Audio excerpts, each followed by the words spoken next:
à la Sorbonne en marge de la Cité de la Réussite, une Cité de la Réussite placée sous l'audace.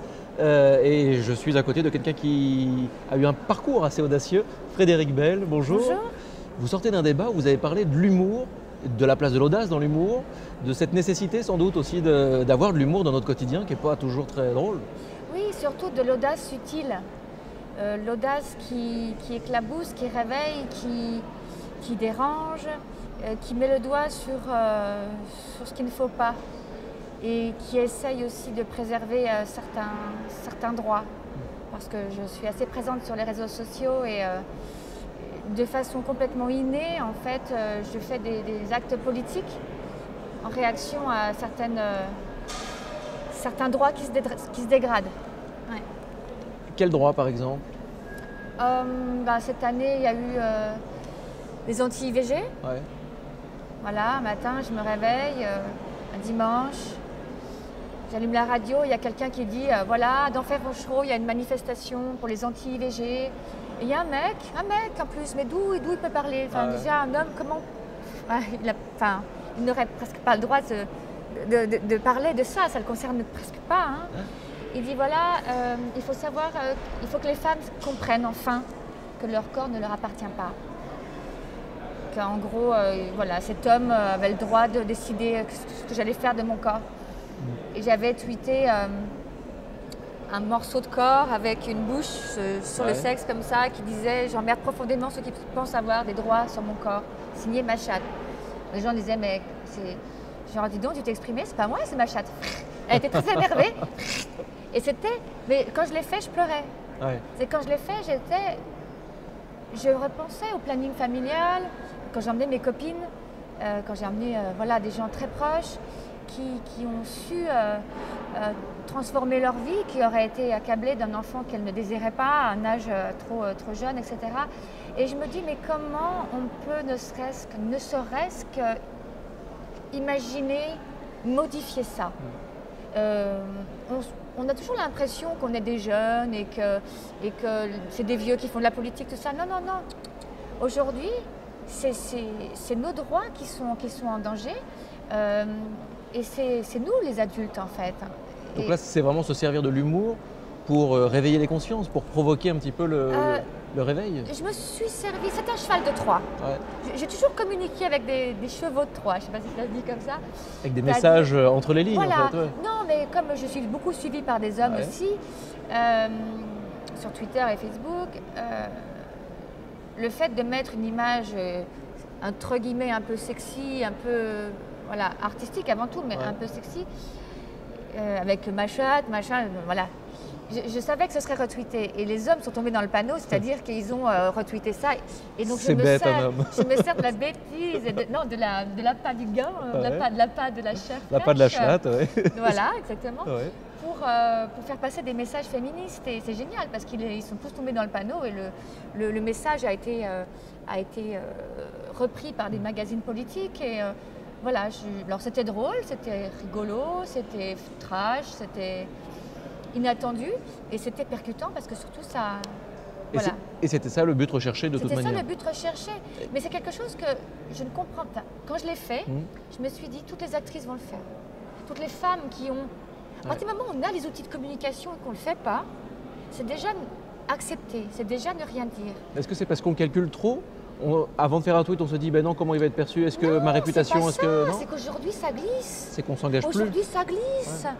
Ça glisse. La nana de 40 ans aujourd'hui qui a bénéficié du planning familial, de l'avortement à une époque où voilà, qui a peut-être sauvé sa vie. Aujourd'hui, elle n'en a plus rien à foutre. Je ne sais pas, ça glisse. Je ne comprends pas que ça glisse d'ailleurs. Et ça a créé aussi, mon tweet a créé un petit phénomène où des femmes se sont écrites sur le corps, mon droit, mon corps, etc. Et mais c'est quelque chose que je fais spontanément. J'ai les outils pour communiquer mon avis. Alors, je dis pas que mon avis est intéressant. Hein. Je dis il faut que je le dise. Sinon, je vais vous dire, si je ne l'avais pas fait, j'aurais pleuré toute la journée. Mais est-ce que finalement avoir de l'audace, c'est essayer de sortir des conventions et de ce que le monde autour de vous impose? Non, mais vous avez une réputation, il ne faut pas trop sortir des cases. Mais moi, je vais vous avouer, l'audace, c'est juste être soi. C'est ce que je disais dans le débat, c'est juste être soi, se réinventer ses propres codes. De toute façon, aujourd'hui, l'information va tellement vite, c'est tellement lessivé, que si vous n'êtes pas percutant, si vous n'avez pas de l'audace, ça ne se voit pas.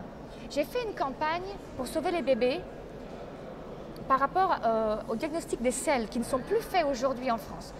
Je vous ai expliqué, la France est le 20e pays au niveau de l'OCDE en termes de prise en charge. Et ma voisine a perdu sa fille à cause de ça. Elle a monté une association, depuis 4 ans, je la soutiens. Elle est venue me chercher. Et on s'est retrouvés à faire un spot pour parler du caca et des bébés qui meurent. On parle de la mort et du caca, qui ne sont pas des sujets drôles, qui sont des sujets tabous dans notre société. C'est tombé sur moi. Ben, il y a un truc que je n'ai pas dit, que j'aurais dû dire d'ailleurs dans le débat, c'est que, évidemment, ça a eu une belle répercussion, c'est-à-dire que la campagne a été plutôt réussie. Toutes les chaînes ont parlé de cette blonde qui change un bébé et qui se prend du caca dans la figure, etc. Il y a beaucoup de gens au départ qui étaient un peu outrés. Et en fait, ils ont compris que c'était pour sauver des enfants. Plein de gens ont quand même compris derrière la finalité. Mais j'ai quand même des couturiers, par exemple, qui ont refusé de m'habiller pour une cérémonie importante. Voilà, un festival de Cannes, par exemple. Et, parce que vous étiez associé à la marraine caca. Ah, mais nous on n'adhère pas trop, Ah, vous adhérez pas trop à sauver les enfants? Vous adhérez pas à quoi? À la vie? Et Dior m'a proposé, par contre, de m'habiller en me disant, nous, on vous soutient parce que... Ça, ils ont su faire preuve d'audace, du coup. Parce qu'il y a des marques qui soutiennent, voilà, et je me suis retrouvée, j'aurais pu me retrouver sans habit, voilà, parce que je le paye cher. Mais c'est ma nature, je ne peux pas aller contre ma nature. Ma nature, c'est de dire ce que je pense, à partir du moment où c'est fait avec...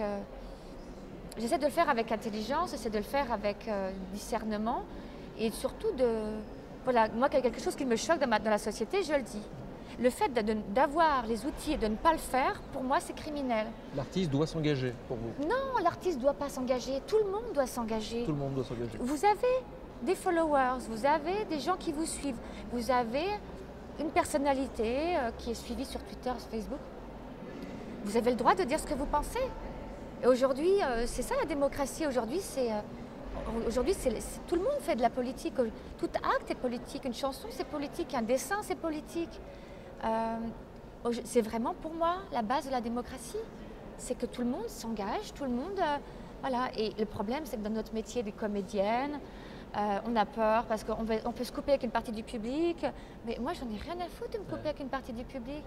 Moi, la manif pour tous, voilà, j'ai dit ce que je pensais aussi. J'ai même retweeté un dessin où on voit le papa, la maman, la petite fille qui pleure et puis le petit-fils gay avec le t-shirt arc-en-ciel, avec les parents qui font comme ça, et le gosse qui s'en va. Et, parce que voilà, moi je suis pour la tolérance. On a toujours tous vécu ensemble, il faut que ça continue. Je fais des films sur la tolérance, qu'est-ce qu'on a fait au bon Dieu, qui explique qu'on peut vivre avec plein de gendres de toutes les couleurs. J'essaie que ma vie ressemble à ce que je pense. La vie est super courte. J'essaie dans mon petit espace de faire quelque chose qui me ressemble. Après, voilà, moi je suis assez contente de savoir que j'ai découvert que j'étais féministe en fait. Je ne le savais pas, mais à force d'avoir toujours ces idées-là, je me suis rendu compte que je défendais les droits de la femme. Ouais. C'est vrai. Merci beaucoup Frédérique Bell. Merci.